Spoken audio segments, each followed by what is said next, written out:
Good morning, class. We're here again, here on April 7th, doing our second online class here at the online version of Emory Adult Learning Center. So, thanks very much for giving me your feedback yesterday. I really appreciate those of you who sent it in. Just to be clear about that, when you send me feedback, again, it just needs to be something nice and short. In terms of the time, do try to get it in by about 6 or 7, because that's when I record the feedback video.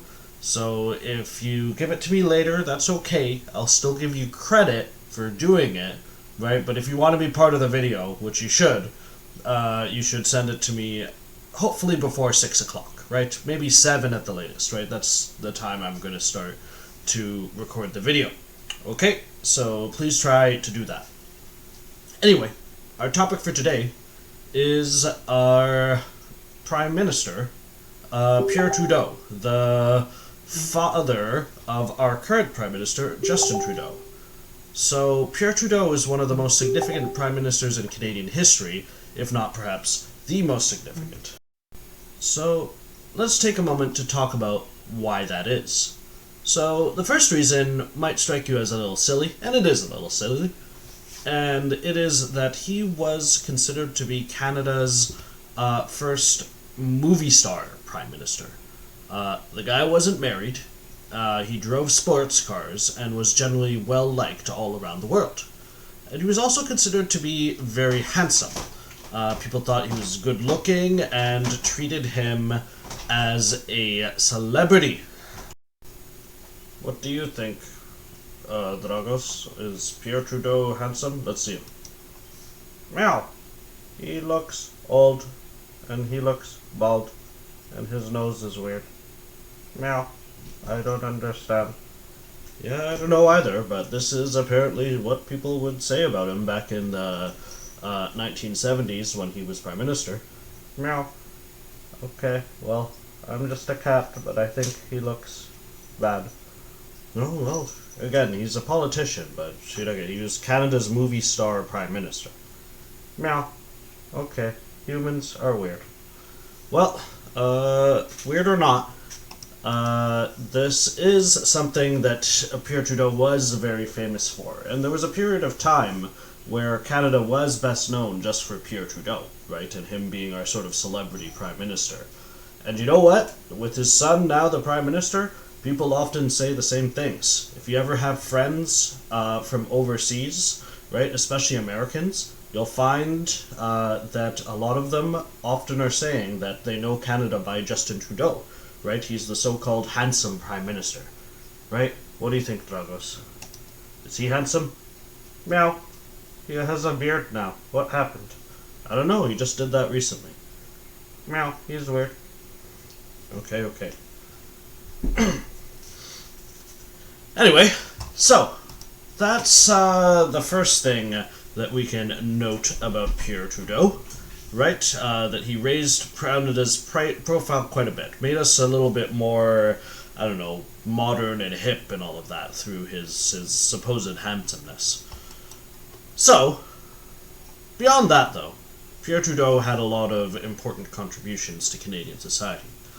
He brought in something that he would call the Just Society, right? And this was a series of changes in Canada. So the first one is something that you probably notice every day when you look at the label on any product that you have, right? It's the fact that Canada has 2 official languages, English and French.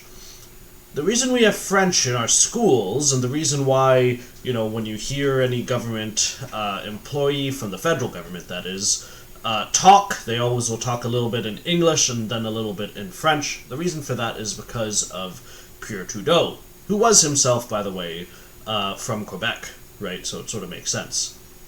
So he made English and French the 2 official languages of Canada. Before that, it was just English, right, but we became bilingual, at least by the government's law, because of Justin Trudeau.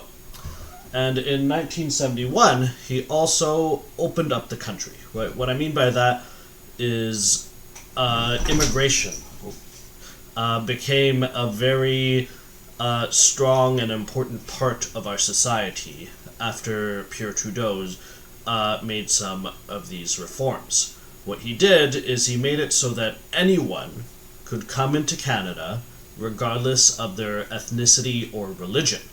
So where before Canada might have preferred to have white Christians from Europe come to the country and fill up the country, now in 1971, Pierre Trudeau, right, makes that order saying, well, no, we're going to just let anyone in. If you want to come live in Canada and you can contribute to our society, then by all means, come on over, right? And this is a decision that has very, very big consequences to this day, right? I'll said it again before and I'll say it again. You know, the fact that my parents were able to come to Canada in the 80s, right, and settle down here and start a family here, right, is in part thanks to what Pierre Trudeau decided, right, saying that anyone can come in regardless of ethnicity or religion, right? So my parents, who are brown-skinned Muslims, right, were able to come here because of that change. And the other thing that Pierre Trudeau declared is that Canada is a multicultural society, right? There's that very important word that we've discussed a lot in class before, right? So he said that Canada is a country that welcomes all cultures and all traditions, and that people from different groups, different religions, are free to practice their customs and practice their religion as they see fit, right? So this is a big change for Canada, right? Because in the Canada we've been talking about before, the Canada in World War I and the Canada in World War II, right, there wasn't much in the way of multiculturalism. In fact, you might remember what happened to Japanese Canadians during World War II, where they were all rounded up and arrested, right, just because they were Japanese and, Japan was at war with Canada. So that was what Canada was like before. But with Pierre Trudeau, right, the country becomes multicultural, right, and all of a sudden the shape of the country starts to change and the color of the country starts to change, right? And this is something that you're seeing evidence of even today, right? You know, Canada is becoming more and more diverse as time goes on, right? And this is something that's a sort of work in progress, right? Ever since 1971 that's been happening, so it's only been about 50 years now, and we're seeing the consequences of it to this day, right? Like I've always said, in Canada, right, the population growth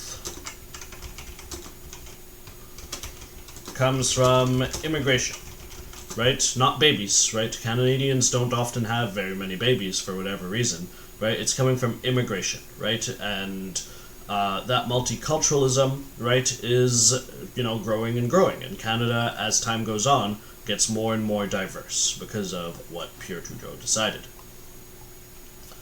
The other thing that Pierre Trudeau brought in was the Charter of Rights and Freedoms.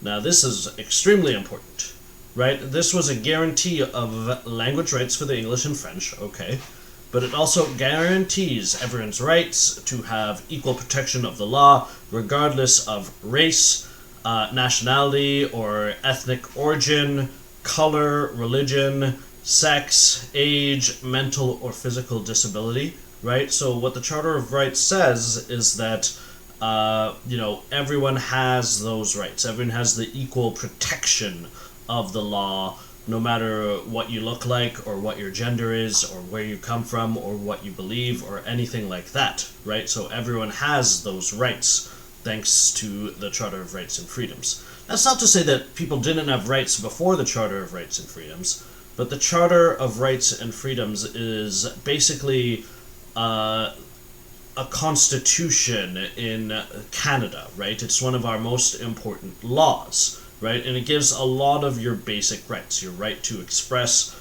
an opinion, your right to have a lawyer if you get arrested, right? It's a really important set of laws, and I encourage you to take out your textbook and take a look at page 174 to 175, right there in your textbook, and let's take a look at what is actually in there, right? There's 2 pages about it, right? And it will give you the lowdown on the freedoms and legal rights that the Charter outlines, right? So the Charter of Rights and Freedoms was enacted under Pierre Trudeau, right? And it is very much the highest law in the country, right? So us putting that in was really a way also to divorce the British completely, right? Because it's the Canadian Charter of Rights and Freedoms. We're not using laws from Britain anymore, right? It's now a Canadian document, right? So that was another thing that Pierre Trudeau did.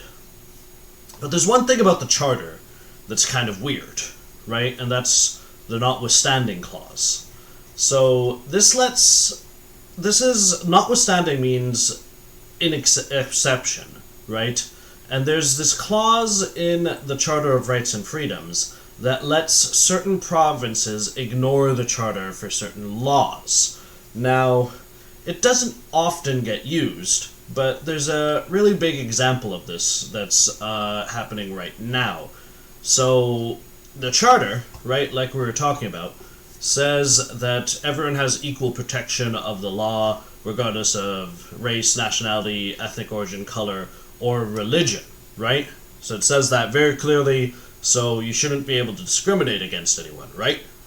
Well, the notwithstanding clause lets the provinces ignore the Charter if they really, really, really want to. And it's a strange thing. So right now, for instance, in Quebec, there is what's called the Quebec Values Charter, right, which places a ban on the hijab in public spaces. So I think I've mentioned this before in class, but I'll mention it again. You can't wear a hijab and be a teacher in Quebec, right, because they've banned the hijab in public spaces. Now, this is being challenged in the courts, right now, and I think that the challenge will probably work, right, because that's obviously, that's a violation of people's religious rights, right? If I can't be a teacher if I'm wearing hijab, then, well, that's not very equal, is it? But the notwithstanding clause can be used to let Quebec keep it, right? So Quebec, or any province, has the right to do that, right? Which is a strange thing about Canada, right? This rarely is used, right? There's not many other examples of this anywhere in Canada. I think it's been used maybe like 5 times in all, right? But that power does exist, right? So Quebec has the ability to make that law banning the hijab because of the way Pierre Trudeau made the Charter of Rights and Freedoms, right? Where he included everyone having rights, but he also gave the provinces the right to override those rights if they really wanted to, which is a bit of a strange thing. Nevertheless, Pierre Trudeau was a very important Prime Minister, and we'll be talking about him a little bit more tomorrow when we go through the issues around Quebec. So for now, the question I'll ask for you is, well, what do you think was the most important thing that Pierre Trudeau did for Canada, right? So you can take a look at the textbook or just look at the things I just was speaking about and tell me what you think was most impressive about our Pierre Trudeau. Hopefully it's not the handsome thing. And do you guys have any questions for me? Feel free to ask. You can send me an email at faisal.ahmed@tdsb.on.ca. Thanks so much for listening, guys, and I will hear from you later.